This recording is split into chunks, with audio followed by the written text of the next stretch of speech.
ਲੋ ਜੀ ਦੋਸਤੋ, ਰਾਤ ਦਾ ਟਾਈਮ ਨੇ ਤੇ ਟਿਊਬਵੈਲ ਚਲਾਇਆ ਹੋਇਆ ਵਾ ਭਾਈ ਰਫੀਕ ਸਾਹਿਬ ਨੇ ਤੇ ਪਾਣੀ ਲਾ ਰਹੇ ਨੇ ਜੀ ਦੜਾ ਦੜ ਕੱਲਾ ਟਿਊਬਵੈਲ ਦਾ ਜੀ।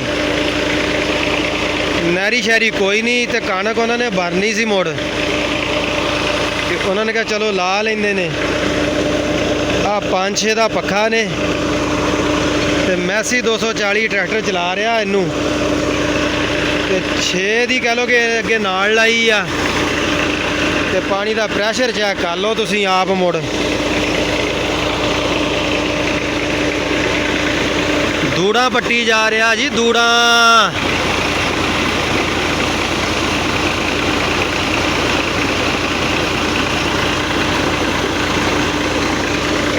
ਬੰਦਿਆਂ ਨੇ ਆਪਣੇ ਮੁਤਾਬਕ ਛੋਟਾ ਜਿਹਾ ਕਹਿ ਲੋ ਕਿ ਚਬੱਚਾ ਜਿਹਾ ਬਣਾਇਆ ਵਾ ਤੇ ਉਹਦੇ ਹਿਸਾਬ ਨਾਲ ਕਹਿ ਲੋ ਕਿ ਇਹ ਨਹਿਰੀ ਪਾਣੀ ਦੇ ਨਾਲ ਰਲਾ ਕੇ ਤੇ ਫਿਰ ਮਿਕਸ ਕਰਕੇ ਤੇ ਲਾਉਂਦੇ ਆ ਜੀ ਫਸਲਾਂ ਨੂੰ। ਤੇ ਕਈ ਦਫਾ ਕੱਲਾ ਪਾਣੀ ਵੀ ਟਿਊਬਵੈਲ ਦਾ ਲਾ ਦਿੰਦੇ ਨੇ, ਇਸ ਕਰਕੇ ਇਹਨਾਂ ਨੇ ਛੋਟਾ ਜਿਹਾ ਆਪਣੇ ਗੁਜ਼ਾਰੇ ਲੈ ਕੇ ਬਣਾਇਆ ਵਾ ਜੀ।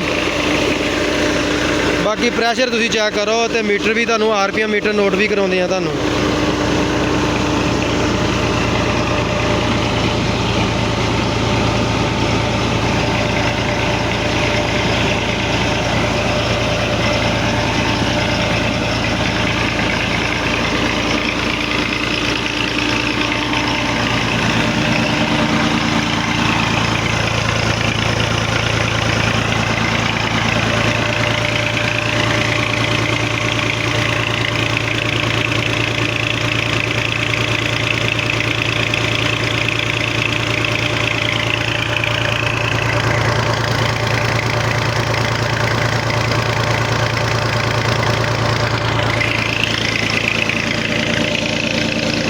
ਤਕਰੀਬਨ ਦੋਸਤੋ 1000-1100 ਦੀ ਰੇਸ ਤੇ ਟਰੈਕਟਰ ਚੱਲ ਰਿਹਾ ਵਾ।